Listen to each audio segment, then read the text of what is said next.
श्री स्वामी समर्थ मैत्रिणींनो, आज मी तुम्हाला दाखवणार आहे की सिंपल काठापदराचा जर ब्लाऊज असेल आणि सिंपल जर ब्लाऊज असेल तर त्याला अट्रॅक्टिव्ह कसं बनवायचं. हे बघा, मी हे जे ब्लाऊज आहे हे काठापदराचं आहे आणि ही जी काठ दिलेली असते ना, ही फक्त बाहीलाच दिलेली असते. पाठीमागे काहीच नाही राहत. पाठीमागे प्लेन असतं. तर ते फारसं काही बरं नाही दिसत. तर ते तर ह्या गळ्याला थोडं अट्रॅक्टिव्ह लूक येण्यासाठी मी एक नवीन ट्रिक तुम्हाला सांगणार आहे. हे बघा, याचं जे काठ उरलेलं राहतं, साईज एवढीच असते त्याची, काही एवढी जास्त नसते. आपण हे प्रॉपर इथं सेट नाही करू शकत किंवा काही करू नाही शकत. तर मी तुम्हाला एक नवीन आयडिया सांगणार आहे. हे बघा, हे असं कॅनव्हासने मी असं पान काढून घेतलं आहे. त्याला हे जे काठ आहे हे शिवून घेतलं आहे आणि हा असा मस्तपैकी गळा तयार करून घेतला आणि त्याला हे असं लावते. हे बघा, मी तुम्हाला दाखवते कसं ते.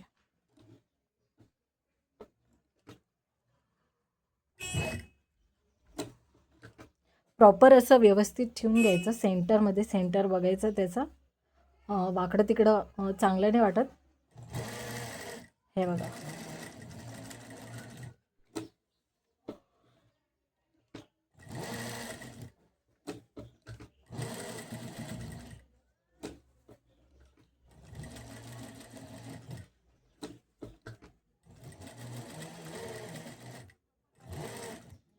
इथे लॉक शिलाई करून घ्यायची आहे. काढून घ्यायचं आहे.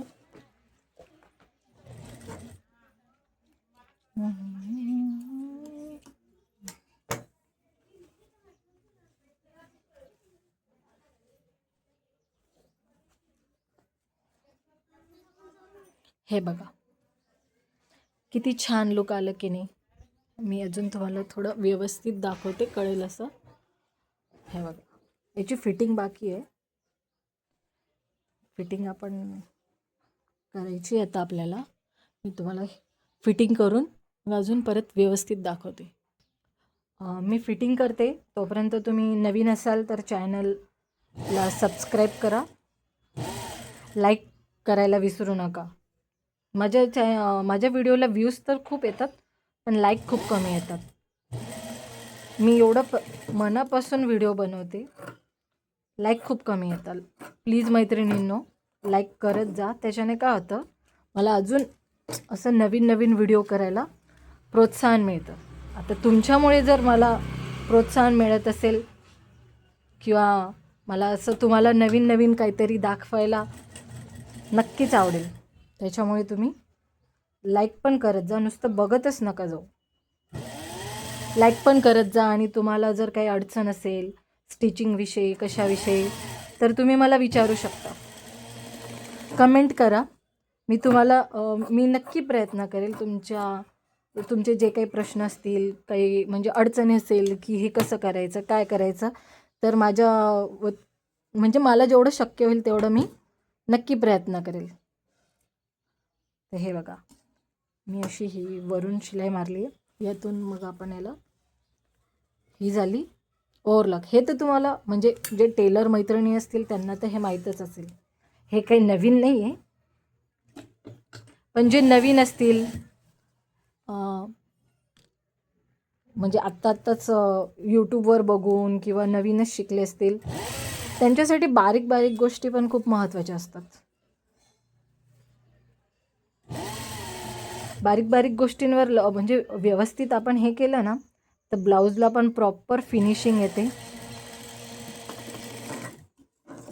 आणि कस्टमर पण खुश होतं आणि मग आपल्याला नवनवीन काम भेटतं.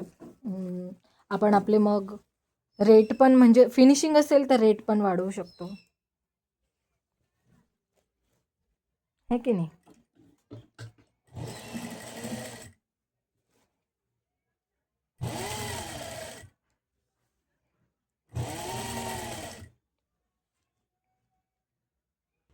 आता ही झाली आहे. मी 1-1 इंचाची अंदाजे शिलाई मारून घेतली आहे. आता आपल्याला याला प्रॉपर फिटिंग करायची. मापाला दिलेलं आहे त्या ताईंनी ब्लाऊज. हे मीच शिवलं आहे. भारी वाटतं ना आपण शिवलेलंच ब्लाऊज जर मापाला आलं तर.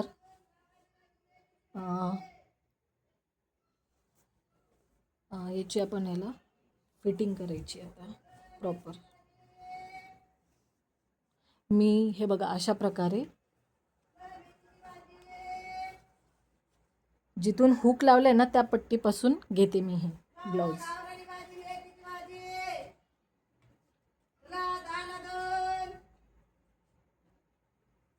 हे बघा, हे जे ना हे आपण हुक लावतो इथपर्यंतच पकडायचं, हे नाही पकडायचं. इथपर्यंत हे असं, आणि हे आपलं येते आता हे आलं 1 इंच आलं. 1 इंच इथं मार्क करून घ्यायचं आहे.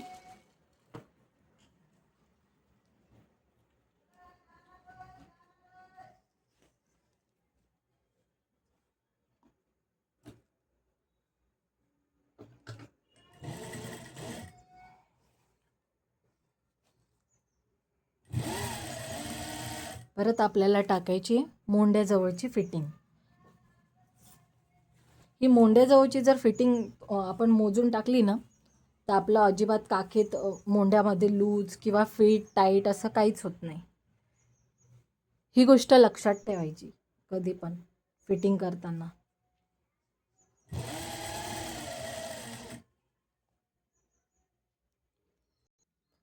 बाहीची फिटिंग होती ते, त्याच्यानंतर बाहीची फिटिंग आहे 6.5, हे 12.5. हे बघा 12.5, 12.5चा हाफ करायचं. किती आले? 6.25. पण इथं 6.25वर मार्क करून घ्यायचे.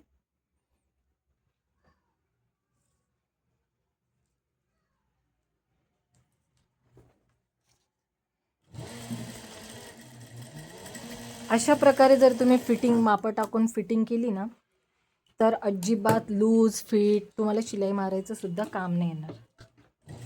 आपण त्याच्या साईडला अजून एक शिलाई मारून घेतो. म्हणजे टाईट किंवा काही झालं तब्येत वगैरे तर ही शिलाई काढली की त्यांना प्रॉपर येऊ शकतं ब्लाऊज. हे बघा असं बघ, अशा प्रकारे ही फिटिंग केली आहे. सेम ह्याच बाजूने पण माप टाकून घ्यायचं आहे 1 इंचाचं. सेम त्याच प्रकारे फिटिंग करून घ्यायची. मोंड्याचं माप घ्यायचं आपल्याला.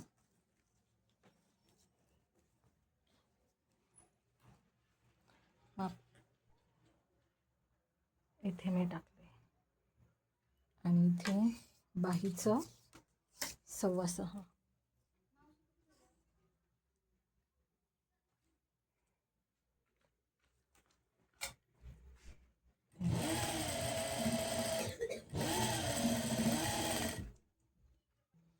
अशा प्रकारे साईडला एक एक टीप टाकून घ्यायची.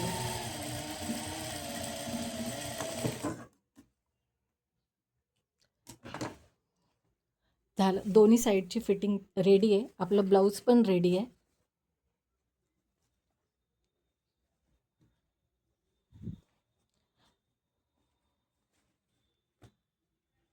ही पायपिंग रेडीमेड नाही आहे, मी हाताने केलेली आहे. ह्या बघा फिनिशिंग बघू शकता तुम्ही. आणि खरं तर पायपिंगवरच खरं ब्लाऊज राहतं. पायपिंग व्यवस्थित असली ना की ब्लाऊजला एक वेगळंच लुक येतं, एकदम प्रोफेशनल टाईप. मी तुम्हाला पूर्ण ब्लाऊज दाखवते.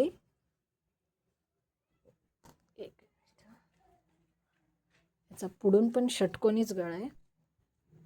हे बघा, हे झालंय ब्लाऊज रेडी.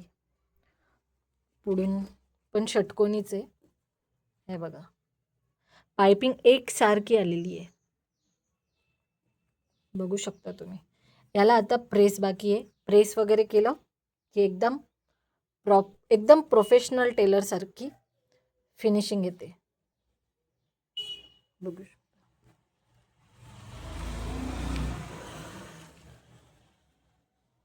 प्लीज लाईक आणि कमेंट करायला विसरू नका. आणि नवीन असेल तर सबस्क्राईब करा. आणि तुमचे जे काही प्रश्न असतील ते तुम्ही मला कमेंट बॉक्समध्ये कमेंट करून सांगू शकता. कशी वाटली ब्लाऊजची design? Simple but attractive. Please comment करून सांगा. थँक्यू.